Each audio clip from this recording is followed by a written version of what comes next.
Hey everybody, welcome to the Porn Free Millennial podcast. I'm your host Mac. Welcome. It is episode 11, Know Your Enemy. And I'm pretty fired up about this one. I think as you could tell probably from my podcast so far, I have not had a great friendship with porn, a great relationship. It's actually been quite a, I would say, combative relationship over the years. And it's actually getting more combative, I think, the more I'm realizing how much I've lost in my life because of this addiction that started really early on for me. And the relationship, as I view it right now, is a contentious relationship. It's a battle every day. And I know who my enemy is. And I wanted to explain that a little bit to you. So if you're new to the podcast, basically I started this podcast and I started writing about my experiences with porn, sharing those with the audience, with you, to help you in your life. I went through a divorce back in March, and I would say this porn problem that I've developed over my life, since I was even before a teenager, that came into my relationship, that came into my marriage. It was a 5-year marriage, and then it ended. And this is not shifting responsibility, but what I'm trying to say is these roots that developed early on in my life. I didn't quite understand that it really was an enemy creeping in to me and rooting inside of me, and really these thorns and these poisonous bulbs really started to appear as I was in my marriage already, and the effects of this poisonous plant that rooted itself inside of me were very harmful. The side effects for me, or what were implanted in me, were poor habits like lying, gaslighting, making things up, misdirecting, I would say, pointing the partner in the wrong direction, pointing myself in the wrong direction at times. Also guilt, shame, regret, missed time with loved ones, missed experiences, tainted experiences, moments that could have been joyous but were overshadowed by the lie, by the deceit, by the act itself. So, this is something that really implanted itself in me deep early when I was growing up. And I wanted to focus this podcast on discussing the relationship, the awareness one must have, that I must have on a daily basis of what is my relationship actually with porn. Is this a friend? Is this an enemy? Is this an entity that's looking out for my best interests? Or is this an entity that feeds off of my pain, that feeds off my suffering, that feeds off me inflicting pain upon others? And that's really how I wanted to frame the episode again today. Know your enemy is by framing this experience, this relationship that we have with porn, that we developed at some point. You're listening to this podcast clearly because you've experienced maybe some things that I've just explained, these habits, these actions that we take, where it almost seems like it's unconscious, that we hide, that we lie, that we misdirect, almost unconscious, deep rooted within us, like a second nature, and it develops early on. And if those are things that you have experienced or that you feel right now, this podcast is for you. This episode is for you, because again, I want to focus today on talking about myself and a little bit about my story to help frame your relationship with porn through my experience. So, knowing your enemy. The way that I frame this is, I think there's a few things that stick out to me about porn and my relationship with it. and why it's not a friendly relationship. Why I don't view porn as my friend. I view it as my enemy. I think first of all, I mean, it started early on for me. Like I stated before at the beginning, I think my experience started with porn, even before I was a teenager. And what really angers me is that this this habit, this magnet that I was so attracted to, I didn't quite know what damage it could cause for me in that current age, as well as later on in my life. I thought that it was just something that everyone did. That was a boy, naked women, provocative images, things like that. You can definitely tell within your body that your body, enjoys it. Your body craves for more. So when you're a kid and you don't really understand um, how it can affect your brain, how it can affect your view of women, how it can affect certain actions that you take. Maybe look further down the line with a partner where you're caught in the act and you lie about it and you hide it and you misdirect. You don't think about that stuff when you're a kid. All you're seeing is these images that are very addicting, and you just want more and more and more. The way I think about it is it's like a drug dealer ensnaring some young kid that doesn't even have any place in this situation.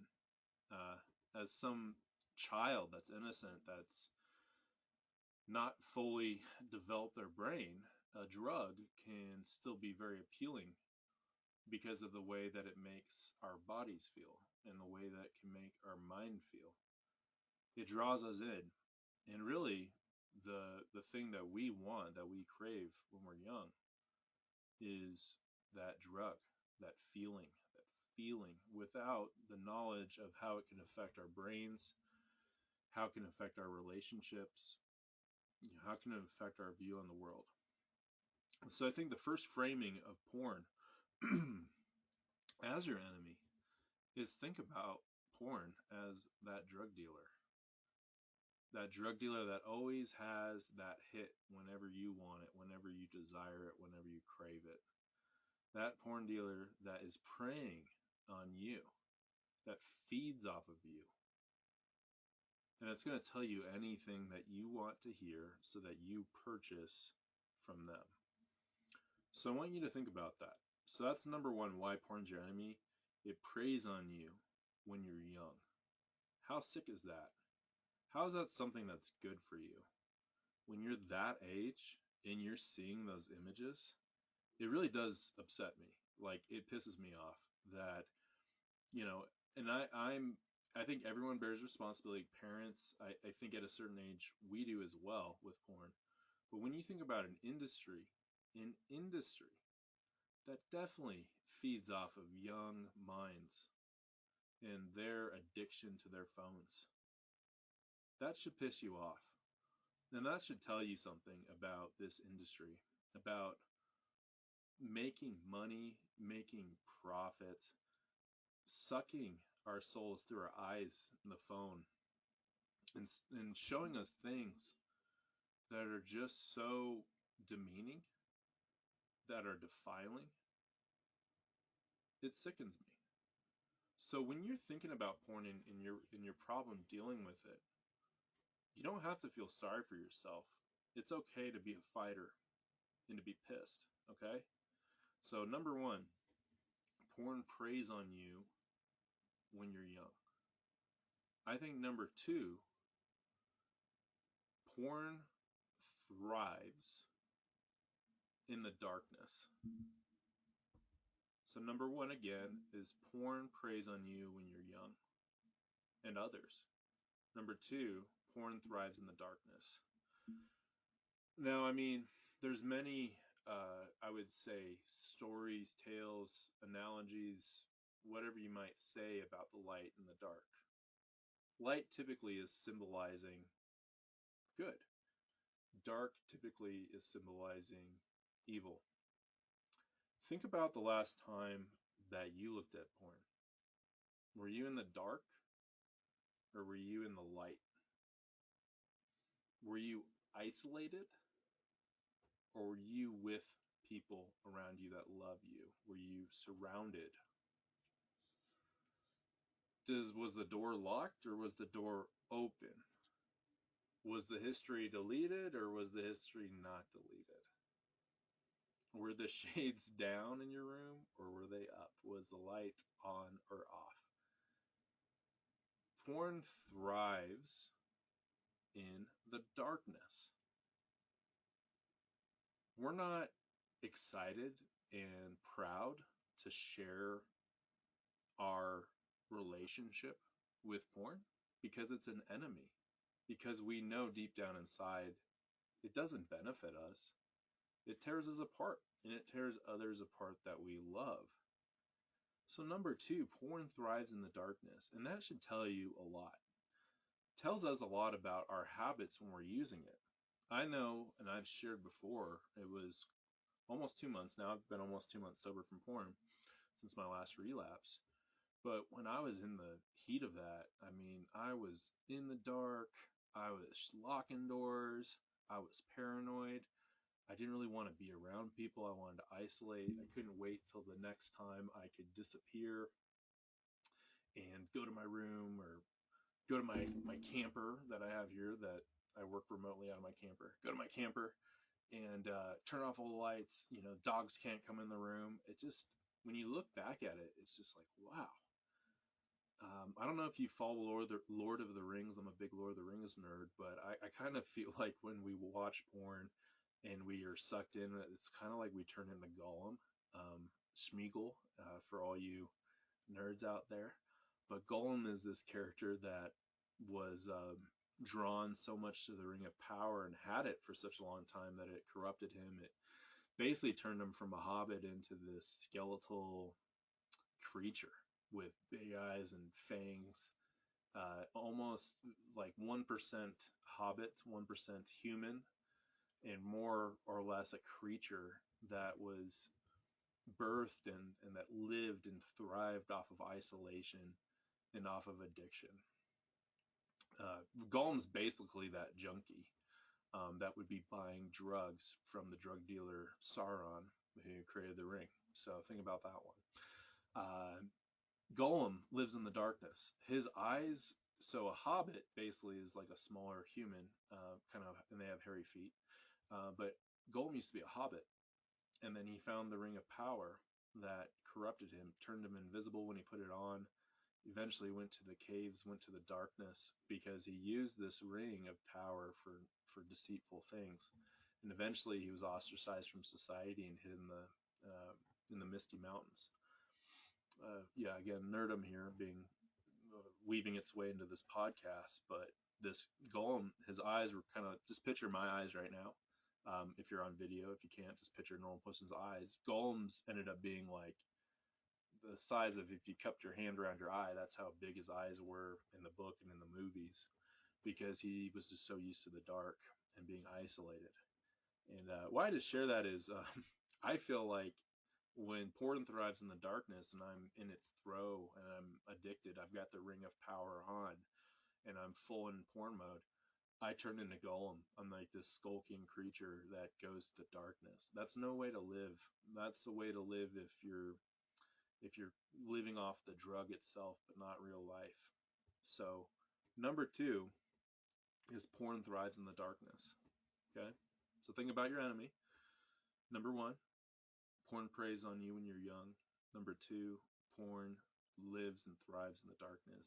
I'd say the last one, number three for me for porn, is porn gets its power from our pain. Okay? Porn gets its power from our pain. Now, what do I mean by that? So I learned one of the podcasts I've listened to for a while. It's Porn Free Radio. Matt Dobshe's great podcast. He always talks, and I think it's a really good way to put it and frame it. But porn is like the solution, right? Like porn is there to solve our problems. And what are our problems? It's typically like our pain. Our pain is the problem. and porn's the solution for it. If to use the ring of power analogy again, Sauron created this ring, right? And this ring was cut from his hand, and his power basically he kind of turned into a spirit again, and his power though is still in the ring. And if he can get the ring back to himself, and he can kind of get his bodily form back and rule over the world, all that good stuff. But when the ring's gone and these people find it, they're so drawn to its power, like almost like they are the ones that can harness the ring's power, harness the ring's energy. They can be the Lord of the Ring. Well, as Gandalf the Wizard states in the Fellowship of the Ring, there can only be one Lord of the Ring, and he does not share power. I love that quote. Um, Porn and Sauron with this ring, and they feed off the pain of you. It's not it's not like the ring of power is made out of love. It was made out of Sauron's malice, his disdain, his hate for the living world, and how he wanted to conquer it and be its master. I think that's how porn feeds off of us. Just think about the porn industry. What do they want? They want your time. They want your attention. The more views, the more money, right? The more all of that. It's terrible. It's terrible. But that's how our world runs with everything, right? With social media, everything. It's getting your attention and keeping your attention for as long as possible. And with Sauron's ring, eventually, if you wear it long enough, you become a wraith. You're not human anymore, and you bend to Sauron's will. All your attention is focused upon him, not the real world, not real things, not love, not things in life that are meant to be enjoyed, that are meant to be cherished, right? Relationships, people, yourself, your hobbies, your passions, those all eventually fade away as you form into a wraith yourself. And I could feel myself at times throughout my life, throughout my past marriage, where I was becoming a wraith. I was really losing track of really what is good in this world, and what is to be cherished, and how to live with integrity, and how to be honest, how to be a man. I was losing that. I was losing myself in this addiction, in this problem. I was drawn to the power to solve my sorrows, to solve traumas of the past, to solve these feelings of deep sadness. But, what I did back then is I put the ring of power on. And what did that do? The ring of power makes you invisible to the real world, and you basically go into the wraith world. I love it's almost like Tolkien when he wrote Lord of the Rings had porn in his mind, not in the bad way, but not in that way, but you know what I'm talking about. And I think porn, it just feeds off of your pain, your guilt, your shame. It feeds off of you keeping lies. And I know I'm hitting on a nerve here, because that's how I felt. I felt like I was hiding things. And the more that I did it, the more I wanted to hide, and you know, the more I hid. It's just like, why not just keep hiding things? Why not keep lying about it? It'll just, I don't want to deal with that conversation. I don't want to deal with the pain that it caused my partner, the pain that it's causing me.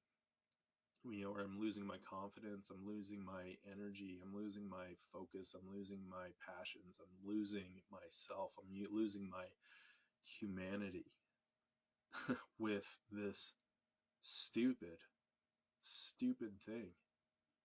It has no place in our lives. It's defiling the most sacred thing that God put on this earth, on how two human beings can love each other and show that love physically. Like the most searched for porn searches typically have to do with a mom and a son, or a stepmom and a son, a brother and a sister, stepbrother, stepsister. You know how messed up that is? You know how messed up these, what we like to call like kinks now, how messed up some of this is, and most of it is, to just ingest in our minds like junk food.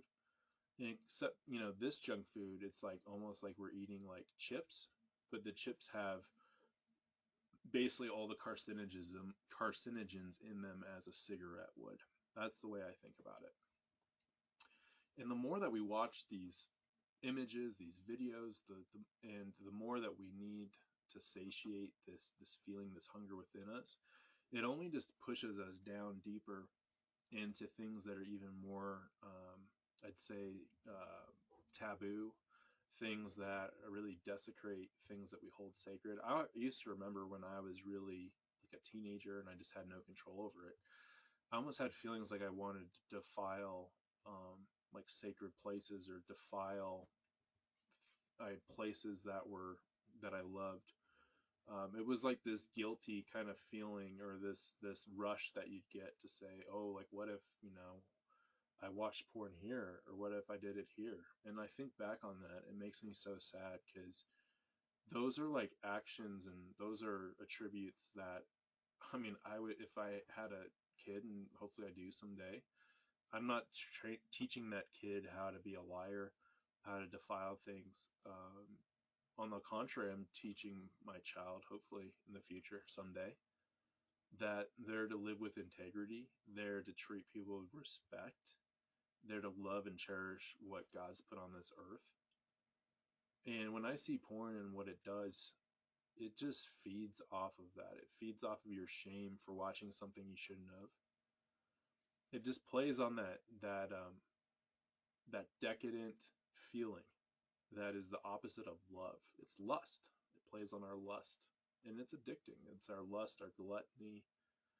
Name whatever the deadly sins. I'm Christian, so I'm not. It's not like I'm condemning anybody here with my view, with my religious views, but I'm just saying that these things that are not good for us, they're not good for us. And there's a lot of things in society. It's not just porn, but I think porn plays on lust, which is very powerful, and it plays against the completely opposite. It's the enemy of. It's the antithesis of, I think, one of the most beautiful things that has been placed on this earth for us, whoever our creator is, for us to truly love somebody through sex, and show that appreciation for them, show them that love and that connection physically, and for porn to feed its views off of defiling that, to me, that really tells me that porn is the enemy.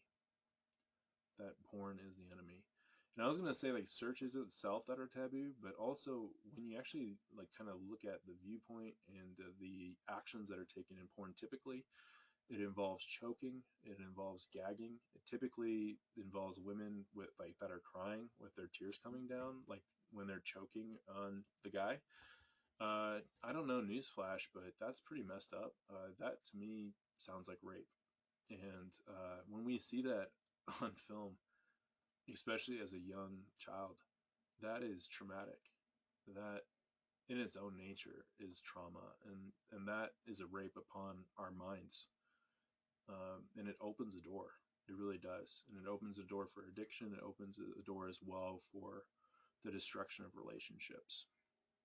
And I'm a statistic in that divorce conversation. I'm a true believer that porn is really at the heart of a lot of that.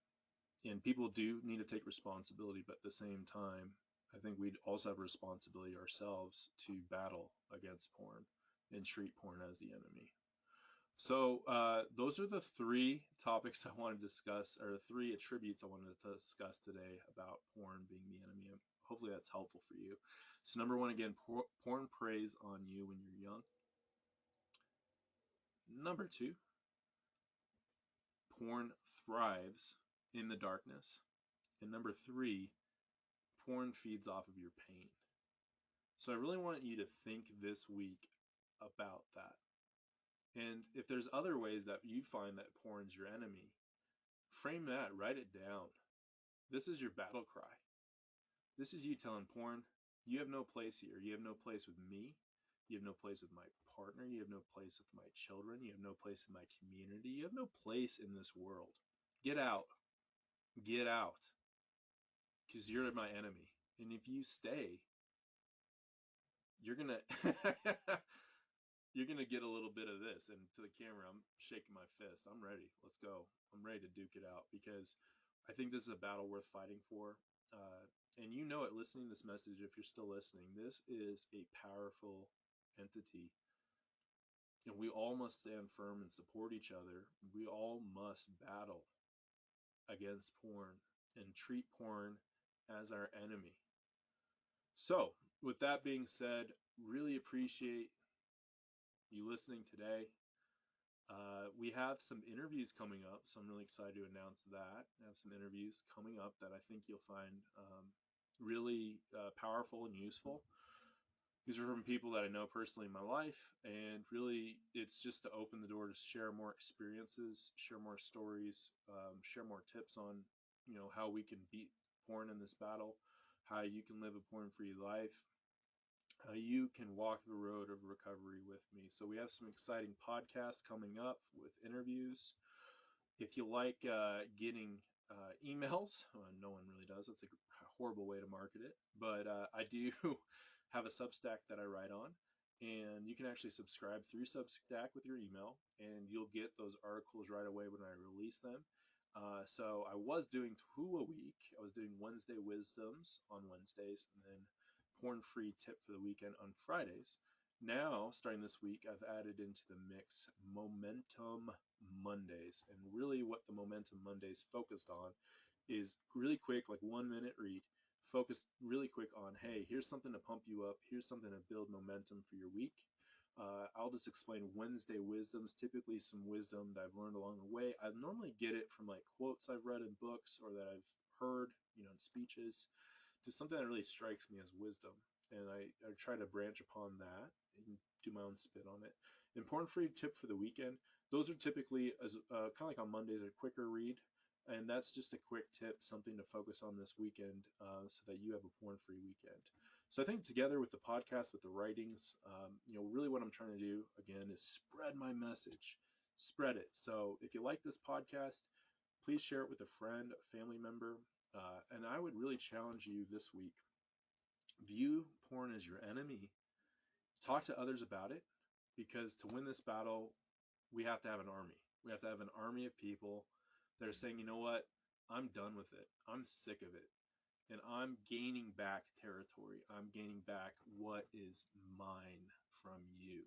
Okay? So I really want you to focus on that this week. And again, share the podcast. I would love to see a review. Any kind of feedback is definitely, I would love to get feedback as we go. If anyone has any good recommendations with cameras, lighting, mic, I'm still working on all that stuff. But I hope you all have a fantastic week and keep fighting the good fight. Bye, everybody.